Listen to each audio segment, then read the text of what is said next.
नमस्कार, मैं काजल निषाद। साथियों, हम हिंदुस्तानी भुल्लक्कड़ बड़े होते हैं। आपको याद है विमुद्रीकरण, डिमोनेटाइजेशन, नोटबंदी? 8 नवंबर 2016 रात को 8 बजे अचानक बिना सलाह मशवरा के नोटबंदी कर दी गई। याद है देश कितना परेशान हुआ था? रातों रात लाइनों में खड़ा हो गया था देश। और ये याद है कि हमारे प्रधानमंत्री जी देश का मजाक जापान में जाकर उड़ा रहे थे और कह रहे थे कि घर में शादी है लेकिन घर में पैसे नहीं है, मां बीमार है लेकिन जेब में पैसे नहीं है। और आप सबको अच्छी तरह से याद होगा कि पूरा देश लाइनों में खड़ा था, और लाइनों में खड़ा था यमराज भी, क्योंकि लाइन में खड़े खड़े काफी लोगों की मृत्यु भी हो जाती थी और बहुत सारी मशक्कतें देश को उठानी पड़ी थी। लेकिन इस बात को भारतीय जनता पार्टी भी भूल गई और भारत की जनता भी भूल गई। फिर 1 जुलाई 2017 को अचानक देश पर जीएसटी लागू कर दिया गया। हाँ, वही गब्बर सिंह टैक्स, जिससे काफी छोटे मोटे व्यापारियों को दिक्कत होने लगी। कारोबारियों का कारोबार बंद हो चुका था। पहले इसी जीएसटी का विरोध माननीय नरेंद्र मोदी जी ने किया था जब वो गुजरात के मुख्यमंत्री थे।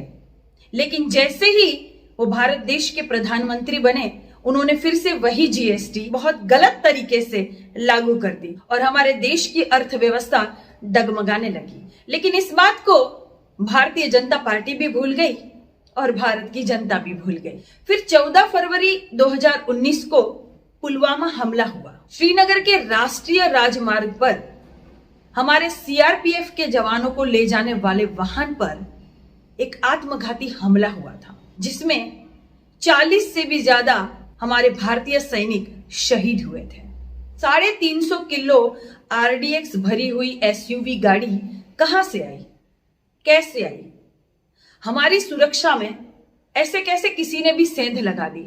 और तब आपको ज्ञात होगा कि हमारे माननीय प्रधानमंत्री जी शूटिंग में व्यस्त थे, फोटो शूट करवा रहे थे, नौका विहार कर रहे थे, जंगलों में घूम रहे थे। जब सारे देश को इस खबर के बारे में पता था तो हमारे प्रधानमंत्री जी को बहुत देर से यह खबर मिली। क्या ऐसा हो सकता है?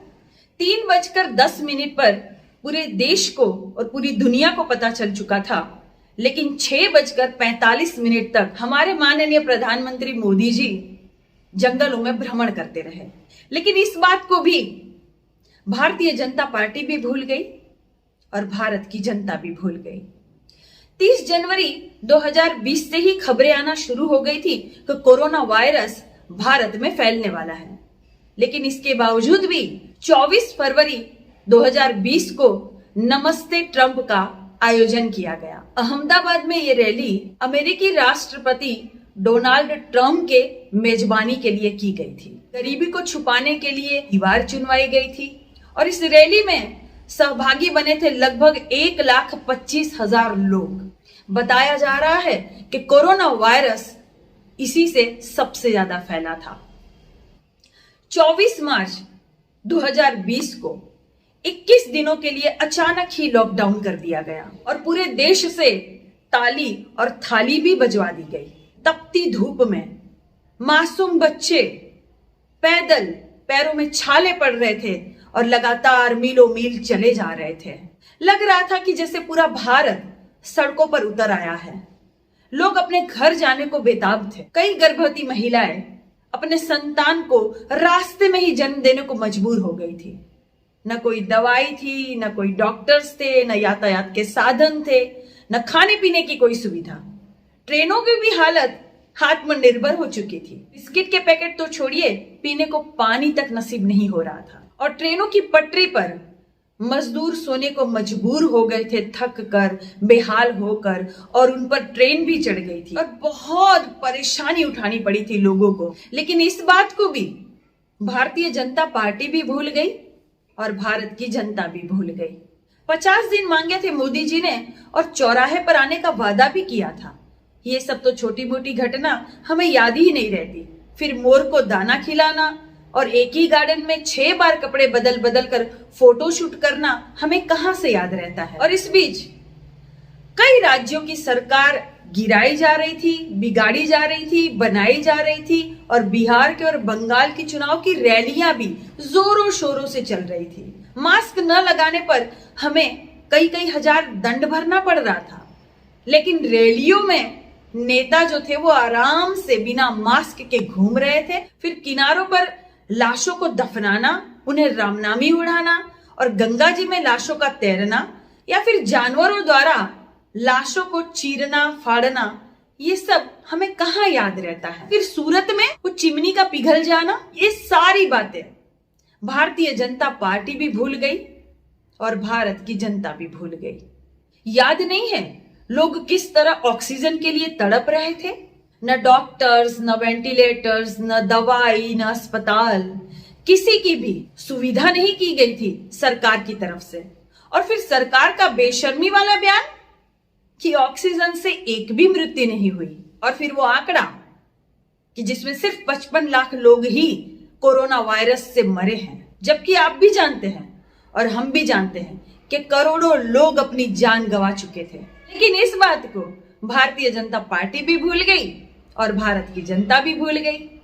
और इस बीच किसान आंदोलन 9 अगस्त 2020 से 11 दिसंबर 2021 तक, यानी 378 दिन तक किसान भाई आंदोलन करते रहे। प्रधानमंत्री मोदी जी द्वारा संसद में मजाक उड़ाया गया कि ये तो आंदोलन जीवी है।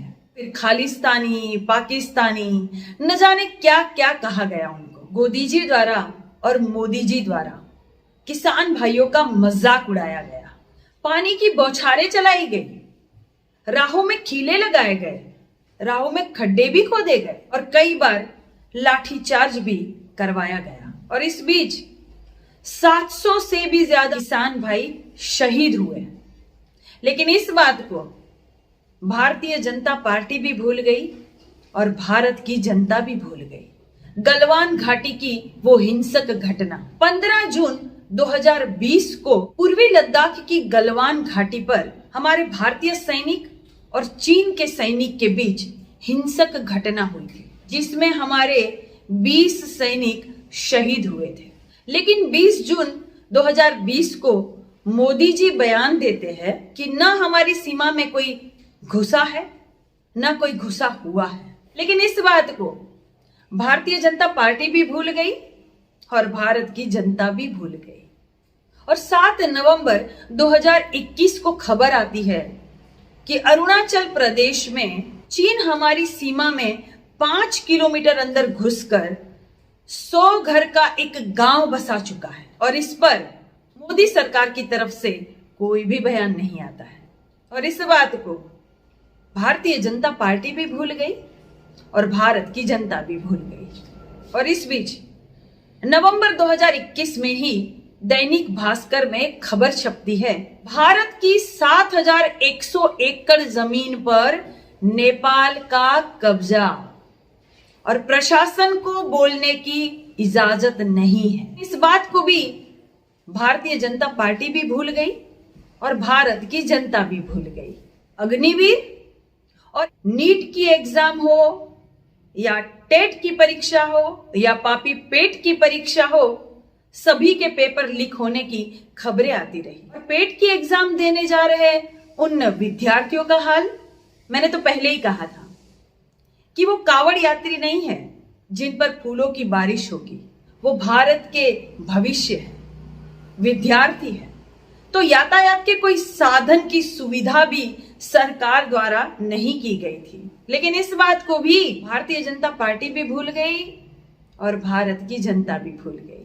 और इन कुछ सालों में महिला उत्पीड़न के मामले भी 1000 बार सामने आए, चाहे महिलाओं के साथ हत्या का कोई मामला हो, चाहे बलात्कार का कोई मामला हो, चाहे हाथरस की घटना हो, चाहे वो कानपुर में बालिका गृह में जो 7 बालिकाएं गर्भवती हो चुकी थी, चाहे वो आसिफा कांड ही क्यों ना हो, चाहे वो मासूम बच्ची का बलात्कार या गैंगरेप ही क्यों ना हो, चाहे वो उन्नाव का बलात्कार का मामला ही क्यों ना हो, चाहे वो चिन्मयानंद का कांड ही क्यों ना। और ऐसे तो अनगिनत मामले सामने आते रहे, रोज खबरों में छपते रहे, सोशल मीडिया पर वीडियो चलते रहे। लेकिन जो प्रधानमंत्री मनमोहन सिंह जी को चूड़ियां भेजने वाली स्मृति ईरानी जी अब मोदी सरकार को चूड़ियां नहीं भेज रही है, इस बात को भारतीय जनता पार्टी भी भूल गई और भारत की जनता भी भूल गई। हाथी की मौत पर रोने वाली बच्चियों के बलात्कार पर मुंह में दही जमाकर बैठ जाती है, तो इस बात को भारतीय जनता पार्टी भी भूल जाती है और भारत की जनता भी भूल जाती है। बिल्किस बानो के बलात्कारियों को छोड़ा गया, अभी किरण नेगी के बलात्कारियों को छोड़ा गया, हत्यारों को छोड़ा गया, और राम रहीम फिर से अपने सत्संग कर रहे हैं और बड़े बड़े नेता उनका आशीर्वाद पिताजी पिताजी कह के ले रहे हैं। और इस बात को भारतीय जनता पार्टी भी भूल गई और भारत की जनता भी भूल गई। और हाल ही की घटना मोरबी पुल हादसा, 150 से भी ज्यादा लोग अपनी जान गंवा चुके, मासूम बच्चे सबसे ज्यादा थे। और बंगाल में इसी घटना को एक्ट ऑफ गॉड या एक्ट ऑफ फ्रॉड कहने वाले मोदी जी अब यहां एक्ट ऑफ गॉड या एक्ट ऑफ फ्रॉड नहीं बोले। और उस मां का दर्द, जिनके 2 बच्चे मुर्दा घर में डाल दिए गए बिना ये देखे कि वो जीवित है कि नहीं, उस मां ने अगर ढूंढा नहीं होता वो जिंदा ही जला दिए होते। और ये गुजरात मॉडल, और इस बात को भी भारतीय जनता पार्टी भी भूल गई और भारत की जनता भी भूल गई। क्या है ना साहब, हमें भूलने की बड़ी खराब आदत है। और ये कब पता चलता है? जब चुनाव आता है ना, तब पता चलता है। और बेतुके बयान देने वाले लोगों को भी पहचानिए। रुपया कमजोर नहीं हुआ है लेकिन डॉलर मजबूत हुआ है, ये बयान देने वाली हमारी वित्त मंत्री जी निर्मला सीतारमण जी खाद्य पदार्थों पर भी जीएसटी लगा चुकी हैं, जिसको हम कहेंगे गृहस्थी सर्वनाश टैक्स। इन बातों को भी समझिए, जानिए, कुछ चीजों को याद रखिए। वो चीजें जो हमें तकलीफ दे चुकी है, जो हमारे भारत को बर्बाद कर चुकी है, जिसने हमारी अर्थव्यवस्था पर असर डाला है, ऐसी बातों को भूलिए मत, याद रखिए। धन्यवाद।